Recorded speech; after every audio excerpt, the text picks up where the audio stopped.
What's going on, everyone? It's Alex from Right Gaming, and today we're going to have ourselves a short roundup of all the news that were dropped by Nintendo on their last week's Nintendo Direct.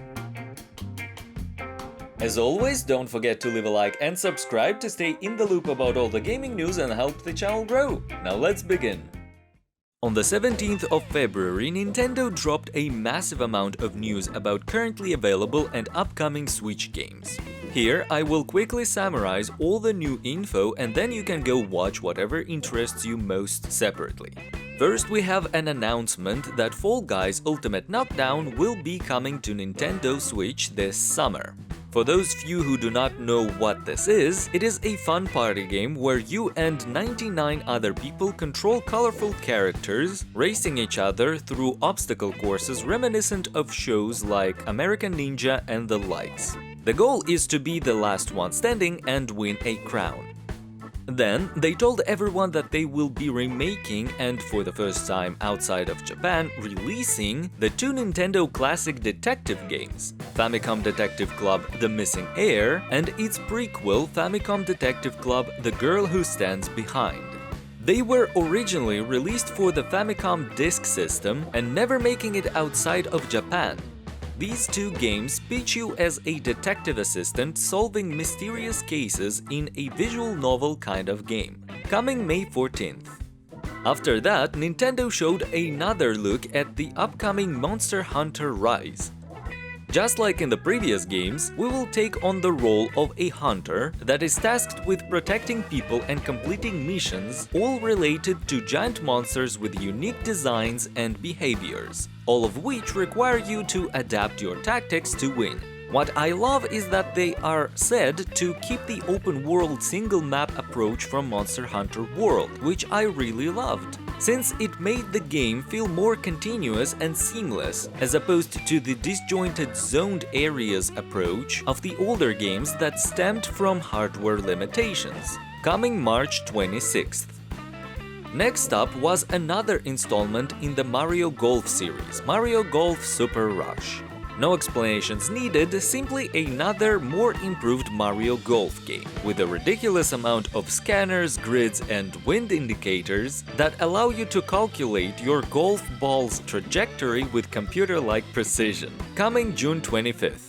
No More Heroes 3 is next on the list. Another mainline entry in the series, where this time aliens invade Earth and are hosting a tournament to decide the fate of the planet.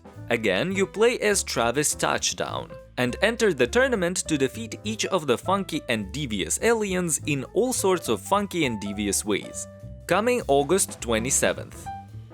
Then we have DC Superhero Girls Teen Power. For whoever is interested, it is a nice little kids game based on the TV show, starring teenage versions of DC's favorite female heroes and villains, with cheesy dialogue and persona-like superhero-to-school life management. Coming June 4th. After this, there was Metopia, a fun RPG with turn-based combat where you can use your and your friends' Mii characters as playable characters in an adventure. Your relationships with them will also influence character interactions in-game. Coming May 21st. Next was one of my favorite announcements, Project Triangle Strategy. It's a working title, but whatever. So it's a top-down, old-school turn-based RPG where you make choices and assemble teams of warriors based on allegiances and playstyle preferences, and it is developed by Square Enix. What's so cool about this one is its art style. While in dialogue, the characters are drawn in their details as awesome anime pencil art. And in-game, it's a gorgeous mix of pixelated character models and 3D environments, with changing angles and proper visual effects like reflections and depth of field. Coming sometime in 2022, but a demo is already available. And now we have a questionable project that will be released later this year by Zynga called Star Wars Hunters.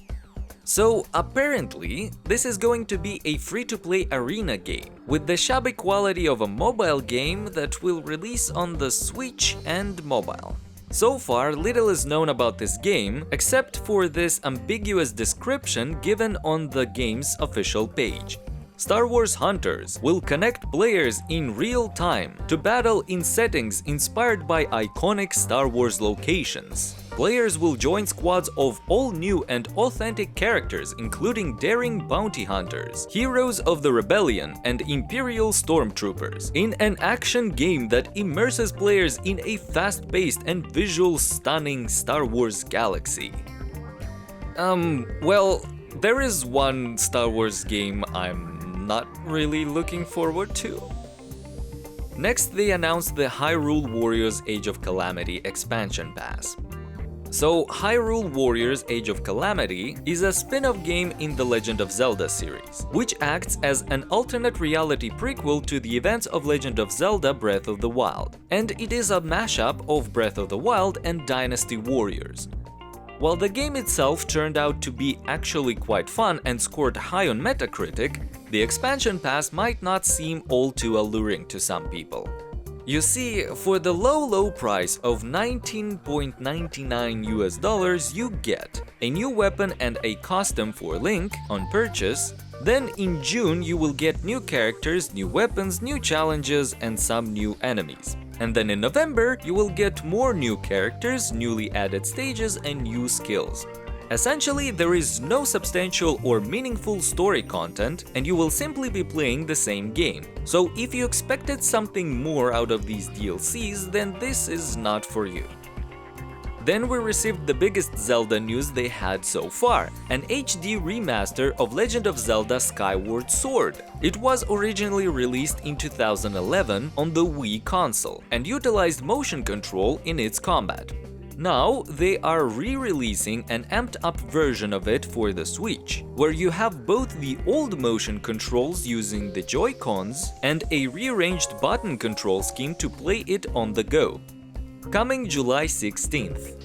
Then we had announcement trailers for the colorful team-based competitive shooter Splatoon 3 coming sometime this year, and Knockout City, another team-based competitive game, but this one is from EA, and it is a fun-looking glorified dodgeball? Another treat that was announced during the show is Ninja Gaiden Master Collection. It is a remastered collection of 3 mainline games from the series: Ninja Gaiden Sigma from 2007, Ninja Gaiden Sigma 2 from 2009, and Ninja Gaiden 3 Razor's Edge from 2012, each reworked and adapted for the Switch. But the Master Collection will also simultaneously release for the PC, PS4, and Xbox One as well, all on June 10th. Then they also announced the next character to join the roster in Super Smash Bros. Ultimate, Pyra from Xenoblade, and she will be able to swap to her other self and switch out to Mythra in combat. Another remastered game that was announced is the remaster of Legend of Mana, another beautiful old-school RPG made by Square Enix back in 1999. It also comes to PC via Steam on June 24th. And last but not least, we had another remastered game, Stubs The Zombie, an old action game where you play as an undead salesman who came back to life to exact revenge. The gameplay revolves around you killing people and converting them into zombies to expand your own army of undead people to sow more and more chaos throughout a simplistic but fun storyline. And there you have it. I hope you found this video useful. If you did, be sure to leave a like and comment any thoughts you have on the presentation. Thank you everyone for watching. This was Alex, and I'll see you next time.